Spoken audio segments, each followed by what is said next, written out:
Assalamualaikum warahmatullahi wabarakatuh. Selamat pagi anak-anak. Gimana kabarnya hari ini? Mudah-mudahan kalian semua dalam keadaan sehat dan selalu dalam lindungan Allah Subhanahu wa taala. Dan tak lupa juga Ibu ingin mengucapkan kepada kalian semua selamat atas diterimanya kalian di SMP Negeri 3 tercinta ini. Baiklah, izinkan Ibu memperkenalkan diri. Nama Ibu Rema Fitri. Ibu di SMP Negeri 3 ini mengajar bidang studi PPKN kelas 7. Sekaligus Ibu dipercaya sebagai pembina PMR di SMP Negeri 3 ini. Baiklah, kali ini Ibu akan menjelaskan materi MPLS mengenai pandemi COVID dan protokol kesehatan. Kenapa sih Ibu harus menjelaskan tentang materi MPLS ini? Karena di negara kita, bahkan tidak hanya di negara kita, di negara lain pun pandemi COVID ini sudah mewabah, khususnya di kota Cirebon. Maka dari itu, untuk bisa menghindari penularan dan pemaparan pandemi COVID-19 ini, kita harus yang namanya melaksanakan protokol kesehatan. Baiklah, Ibu akan menjelaskan apa sih pandemi COVID ini? Pandemi COVID adalah virus yang menular dalam skala global atau skala besar dan menyerang saluran pernafasan. Virus ini sering dikenal dengan nama corona atau COVID-19 atau COVID-19. Bagaimana bentuk virus ini? Virus ini bentuknya menyerupai mahkota runcing yang sangat kecil sekali. Bagaimana kita mengenali penderita COVID-19? Nah, gejala COVID-19 ini yang pertama, terjadinya si penderita demam. Jadi penderita tersebut mengalami demam yang tinggi mulai dari 37 derajat Celcius ke atas. Yang kedua, mengalami batuk dan pilek yang sering. Kemudian yang ketiga, mengalami gangguan pernafasan. Artinya si penderita sangat sulit sekali untuk bernapas. Sangat sulit dan sangat sakit untuk bernafas. Dan yang keempat, mengalami sakit tenggorokan. Dan yang terakhir, si penderita mengalami keletihan dan lesu sehingga tidak bisa untuk melaksanakan atau melakukan aktivitas seperti biasanya.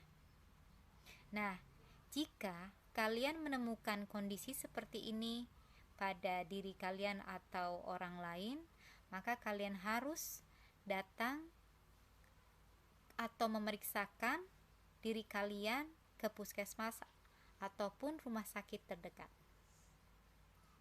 Nanti kalian di sana akan diperiksa oleh para dokter yang hebat dan perawat-perawat yang siap membantu kalian dengan ikhlas.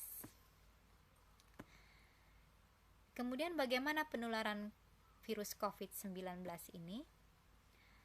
Penularannya melalui panca indera kita, yaitu yang pertama melalui mata, kemudian yang kedua melalui hidung, dan yang ketiga melalui mulut.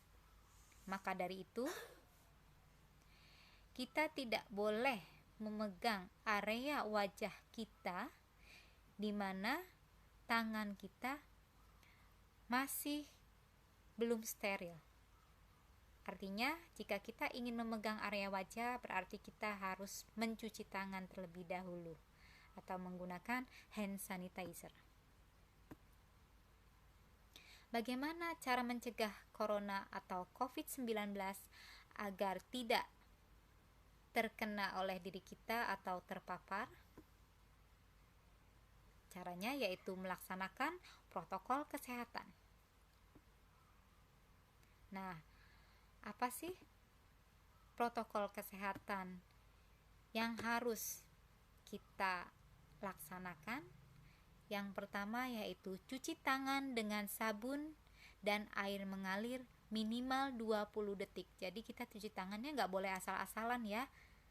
Kita gunakan 6 langkah mencuci tangan, mulai dari telapak tangan, kemudian sela-sela, buku-buku jari, kuku jari, jempol hingga pergelangan tangan selama 20 detik. Kemudian dibasuh dengan air yang mengalir.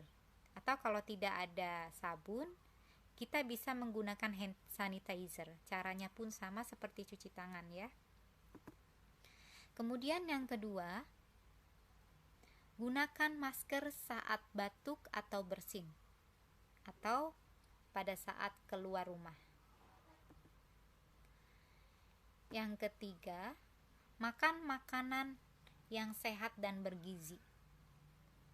Kenapa kita harus makan makanan tersebut? Karena untuk membuat badan kita selalu sehat. Dan lebih disarankan mengkonsumsi gizi yang seimbang. Artinya tidak berlebihan. Selalu seimbang antara karbohidrat, buah-buahan, sayuran, dan air putih. Yang berikutnya, istirahat atau tidur yang cukup agar badan kita selalu sehat dan fit setiap hari. Jadi jangan suka begadang ya. Waktunya tidur, kita harus tidur.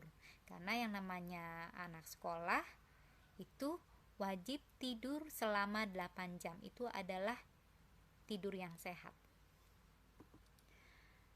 Kemudian yang terakhir adalah hindari tempat keramaian atau sering kita kenal dengan keep distance.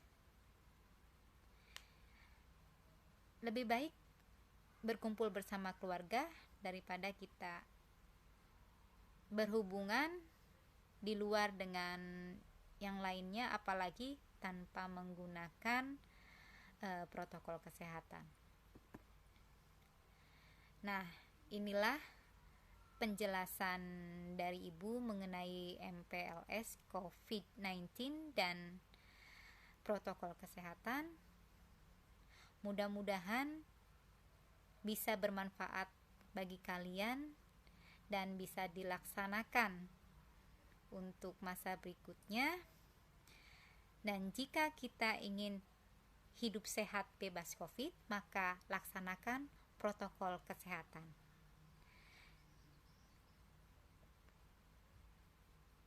Mudah-mudahan di pertemuan berikutnya kita sudah bebas dari COVID, dan mudah-mudahan juga